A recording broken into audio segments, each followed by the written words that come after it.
Olá,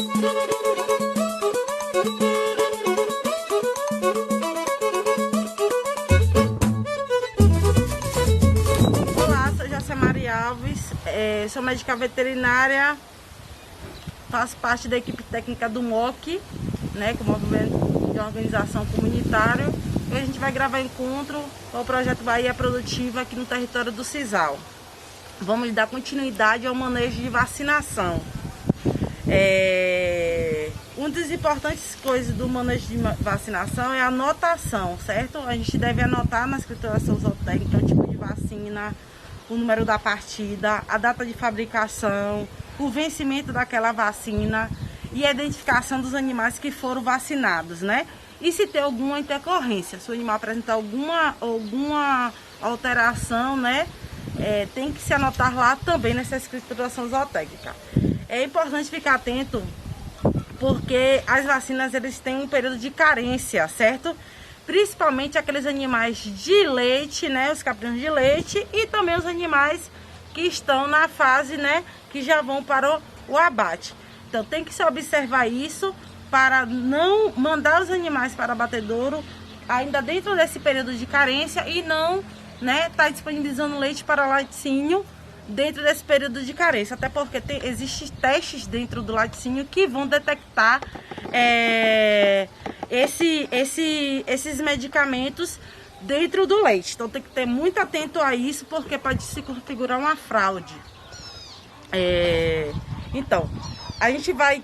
Como é que deve ser feito? Os animais estão dentro do curral, eles devem ser contidos, certo? A gente deve escolher o melhor local para vacinação. O melhor local, do meu ponto de vista, é a tábua do pescoço, né?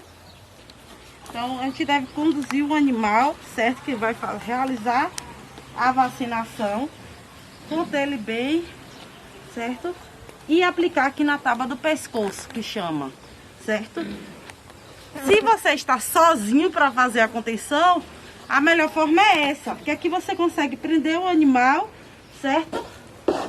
Colocar o braço e fazer a aplicação. Se você está com outra pessoa auxiliando na vacinação, que é o mais adequado, você vai prender o animal, né? O joelho aqui na paleta do animal, prendendo assim, e a pessoa vai vir realizar a vacinação. Como deve ser? Você vai puxar a pele do animal, certo? Para descolar do músculo e aplicar a vacina, certo? Essa é a melhor forma de se conter. Outra é estar prendendo o animal aqui, prender assim, e aqui o animal vai estar muito bem contido, não vai sair para lugar nenhum. Isso é muito importante para evitar, né, acidentes e abscessos no local, laceração do local, né, quebra de agulha, enfim. Proteção para o animal e proteção para o vacinador, né, para o manipulador do animal. Então essa forma é a forma correta. Tá sozinho, transpassa, prende aqui na perna a cabeça do animal, puxa e aplica, como eu vou estar falando agora. A gente colocou a vacina aqui na seringa, né, utilizando a seringa descartável, com a agulha de inox, certo? Tá preenchida, tá sem ar. Não precisei jogar pra cima porque eu puxei com calma da ampola. Então a gente não ficou com ar, certo? E a gente vai fazer a aplicação dessa vacina aqui. A vacina que a gente está utilizando é aquela que muitos produtores chamam de 10 males, né? Então, quando teve um animal, puxou aqui. Por que a gente vai fazer essa aplicação aqui na tábua do pescoço? Isso é muito importante. Não fazer em outros locais. Por quê? A gente tem que estar atento, principalmente os animais para corte, que esse animal vai ser vendido para o abatedouro. E se a gente fazer alguns locais que são locais onde tem linfonodos, a gente pode ter, por um trauma de vacinação, a formação de um abscesso naquele local. E aí, um possível comprador daquele animal, ou abatedouro, ou outro produtor, pode ficar na dúvida se realmente aquele abscesso ali está sendo causado pela má vacinação, né? Um mau manejo de vacinação, ou se aquele local ali é uma linfadenite, um mau caroço. Então a gente deve evitar vacinar esses animais nesses locais onde tem um linfonodo e pode ter essa confusão, né? Se é a linfadenite caseosa ou mal do caroço, ou se é um abscesso causado pelo manejo vacinal. Onde são esses locais que a gente não deve fazer a vacinação, certo? Aqui, ó, depois da paleta, que aqui tem linfonodo. No terço posterior do animal, aqui também não pode, certo? Perto do úbere ou dos testículos, também aqui na parte traseira, não deve ser feito, porque são locais onde tem linfonodos, tem um linfonodo testicular, tem um linfonodo do úbere, então ali deve ser evitado. E também, já que já está falando desse assunto, tem também aqui, né, o linfonodo e aqui abaixo do queixo, então a gente deve evitar esses locais. Aqui também deve ser evitado, certo? Então a gente escolhe o que? Na tábua do pescoço, que é onde não contém nenhum linfonodo. E se por um acaso o manejo da vacina for inadequado e ter a formação de um caroço, não vai ter essa confusão, se é linfadenite ou se foi da vacina, certo? A questão também que deve ser atenta é que quando você puxa a pele do animal, para você não transpassar essa vacina e tá jogando a vacina para fora, pensando que tá injetando a vacina no animal. Aí você vai fazer a aplicação, certo? Na tábua do pescoço. Pronto, o animal está vacinado. Vai pegar o próximo para fazer a vacinação. Esse animal ele deve ser conduzido para outro local, não deixar com os demais, para assim você ter um melhor controle de quem já foi vacinado, de quem falta vacinar, certo? Então você leva esse animal para um outro local, deixando no outro espaço só os que podem vacinar. Isso facilita o manejo. Então a gente deve buscar formas que facilitem o manejo dentro da rotina da criação. Entendeu? Então esse já está vacinado, a gente pega outro. Uma categoria animal que a gente deve ter uma maior atenção com a questão do calendário vacinal. Que é as cabras que estão prenhes e os cabritos, né? Ou as ovelhas e os borregos, certo? Por quê?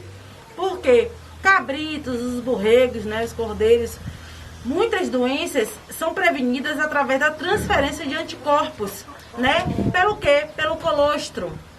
Uma vez que não há passagem, né, de anticorpos pela placenta. Então, a vacinação de cabras e ovelhas no terço final da gestação, você vê aqui um animal, né, que está prenhe, então a gente deve observar o quê? No terço final da gestação desse animal, vai garantir, né, a proteção necessária para as crias nas primeiras semanas de vida. Porque a cria vai mamar o colostro desse animal vacinado e vai, né, adquirir esses anticorpos, né, que foram administrados pela vacina na mãe. Então a gente deve observar bem. Agora sim, esses animais só podem ser vacinados no terço final da gestação, certo? Porque existe um risco maior nos 2 primeiros terços da gestação. Então, é contraindicado, né? Não se deve fazer essa vacinação antes disso. Já no final da gestação, o animal já está mais preparado para receber, né, essa carga de anticorpos. Então, deve se atentar muito bem para essa categoria de animal, certo? Diferenciando ela dos demais.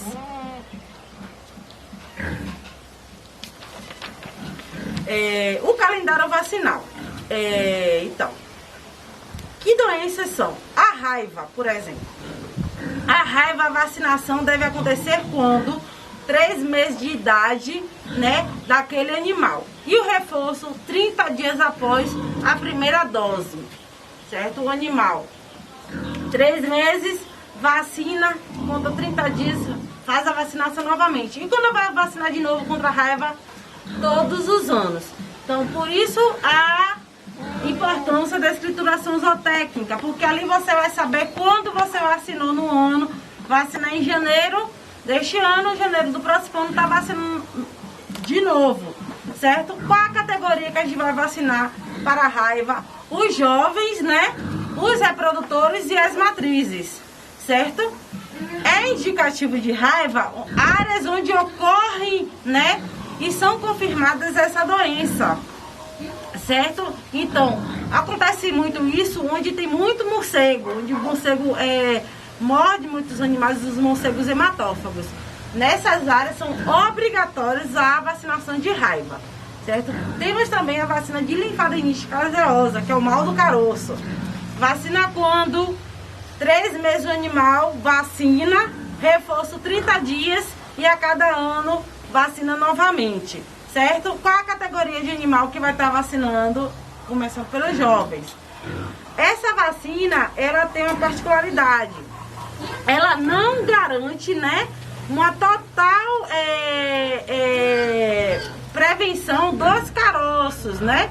Há uma redução do caso de lesões dos caroços, mas ela não previne totalmente. Por isso alguns produtores vacinam, outros não. Mas existe indicativo para os caprinos e ovinos, certo? Da linfadenite caseosa, que é o mal do caroço. Uma vacina de grande importância, deve todas as categorias serem vacinadas, é da ectima contagioso, né? O boqueira. Só que essa vacina é diferente das demais. É uma autovacina, né? E ela é uma única dose. Te faz a escarificação do animal, da raspagem do animal, né? Da pele, da face interna da coxa com a lâmina ou agulha, sem contudo provocar uma sangria. A gente só raspa um pouco da pele, certo? E vai fazer o quê? Aplicar de 1 a 2 gotas da vacina com um auxílio, né, de uma haste com algodão, um cotonete, certo? E a revacinação, como deve ser, repartido nas matrizes da próxima aparição. Quem vai ser vacinado são sempre as matrizes da próxima vacinação. As categorias vacinadas são os cordeiros e cabritos e as matrizes no terço final da gestação. Pode se tratar de um preparado, né? Porque é um preparado, não vem de uma indústria essa vacina. O próprio produtor, ele produz ela, certo? Então, tem que ter um equipamento de prevenção, né? O produtor, ele tem que se prevenir, porque é uma doença que passa do animal para o ser humano. Uma vacina de grande importância dentro da caprina e ovinocultura é a vacina de clostridioses. Existe uma grande variedade de vacinas polivalentes chamadas assim. É a tal da vacina dos 10 males, certo? Que muita gente fala. Ela contém ali a cepa de várias vacinas. Então o ideal é que a gente leia o rótulo dessa vacina para ver qual vacina a gente vai estar vacinando, qual doença a gente vai estar vacinando aquele animal. Essa vacina é feita em 2 doses, né? Nos animais jovens. Então, como é feito? A gente deve observar, aí entra de novo a questão da escrituração zootécnica, a importância, porque a gente tem que saber se a mãe daquele animal foi vacinado ou não. Se a mãe foi vacinada, tem um período para se vacinar a cria dela. Uma mãe que não foi vacinada, a cria desse animal tem outro período de vacinação. Então a importância da escrituração zootécnica é isso. Essa cabra aqui é a 006. Então lá na escrituração zootécnica vai estar falando 006 foi vacinada e qual período ela foi vacinada. Aquela é a 485. A 485 está na escrituração zootécnica que não foi vacinada. Então os produtos dela, né, os cabritos dela vão ter outro tipo de vacinação, outro momento de vacinação. Essa cabra aqui, que foi vacinada, os cabritos dela vão ser vacinados quando? Com 60 dias, certo? E com 30 dias eles vão receber o reforço da vacina. Lembrando que são em 2 doses, né? 60 com mais 30. Então, com 90 dias, a segunda dose dos cabritos, das cabras vacinadas. Ou das ovelhas, né? E os borregos. Da cabra que não foi vacinada, seus cabritos devem ser vacinados com 30 dias. E a segunda dose com mais 30 dias. Então, a primeira dose o cabrito vai ter 30 dias. E a segunda dose o cabrito vai ter 60 dias. Certo? Por que essa diferença? Porque lembra que a gente já ressaltou aqui que as cabras vacinadas vão passar os anticorpos para os seus cabritos. Então, aquelas cabras vacinadas, os cabritos vão ter, nos primeiros dias de vida, já uma imunização. Então, eles podem ficar alguns dias a mais sem precisar ser imunizados. As cabras que não foram vacinadas não vão estar passando os anticorpos para os seus cabritos. Então, logo, esses cabritos têm que estar sendo imunizados. A diferença está aí. Por isso, a importância da vacinação da cabra no terço final da gestação. Lembrando que deve se respeitar esse período, certo? Não pode, eu vou dar com 40 dias, ou eu vou dar com 20 dias. Não, a gente tem que começar a respeitar os prazos de vacinas, de medicamentos, de vermífugos. Então, tem que se manter. Por isso, a importância da escrituração zootécnica, que a gente frisa tanto, certo? Outra vacina que também é utilizada na caprina ovinocultura é o tétano, a vacina de tétano, né? Essa vacina está associada à questão de cirurgias, de castrações, de feridas no modo geral, certo? Em fêmeas gestantes, é uma revacinação anual, 30 dias antes do parto. É importante para o quê? Para se evitar o tétano neonatal, né? Em cabritos e borregos, certo? Então, a cabra é vacinada com tétano para evitar a questão do tétano no filhote também. Crias de mãe vacinadas, vacinar com 2 meses de idade com reforço por mais 30 dias. Crias de mães não vacinadas, vacina com 30 e a dose de reforço 30 dias e a revacinação dos dois sendo anual. Algumas vacinas polivalentes, né? As vacinas de clostridiose possuem sua composição, né? É só ler lá no frasco que tem a do tétano. Então tem que observar na composição da vacina se vem o tétano ou se não vem o tétano. Claro que aqui vem é melhor porque aí você faz um manejo único, certo? Então tem que verificar isso antes quando for comprar, se tem ou não. A revacinação é a cada 12 meses. Quando a gente fala anual, gente, é a cada 12 meses isso aí, certo? A do tétano, é uma vacina importante para se atentar se tem ou não na criação. Outra vacina também utilizada é a da pododermatite contagiosa. É a tal da podridão do casco, né? Ou mal do casco. Ela é feita de uma forma mais estratégica, certo? E contínua. Ela deve ser feita quando? Antes do período da chuva. Entendeu? Por quê? Porque com isso vai permitir o máximo de proteção no início do período chuvoso. Normalmente essa podridão do casco, né, esse mal do casco, acontece nesse período chuvoso, onde tem um ambiente mais úmido, o casco ali em contato com a umidade vai amolecer, certo? E assim vai facilitar a contaminação desses cascos. Então, é uma doença que tem uma evolução curta e afeta muitos animais, né? Tendo até lesões muito severas. Então, é importante ter na propriedade, no manejo sanitário, a questão da vacinação de pododermatite contagiosa. Então, vacinar os animais acima de 3 meses, com 2 aplicações, né? 3 meses o animal completou, a segunda aplicação com 30 dias. E uma dose de reforço com mais 6 meses. A vacinação ela tem que ser precedida do que? De casqueamento e utilização de pé dilúvio, certo? E revacinar a cada 6 meses. Ela tem uma dinâmica, né, vacinal mais rápida do que as outras, né? Que vacina depois só anualmente. Essa a cada 6 meses tá sendo feita. E não adianta só vacinar. Tem que fazer um manejo de casqueamento antes e a utilização do que? Do pé dilúvio na saída dos currais, né? Dos apriscos, dos ovis, certo? Tem que estar sempre fazendo esse manejo, porque não adianta só a vacinação. Ela é um reforço a mais para o não desenvolvimento da doença dentro da criação, certo?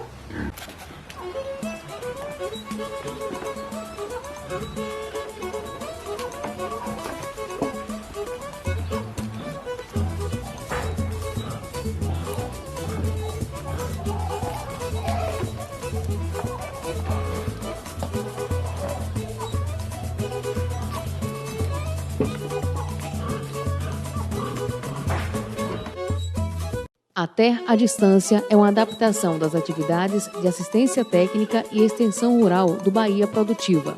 projeto do Governo do Estado da Bahia por meio da Secretaria de Desenvolvimento Rural do Estado da Bahia, executado pela CAR, Companhia de Desenvolvimento e Ação Regional, com recursos provenientes de acordo com o empréstimo com o Banco Mundial. Essa modalidade visa a continuação das atividades de capacitação e apoio para produtores, associações, cooperativas, empreendimentos produtivos e agentes comunitários rurais.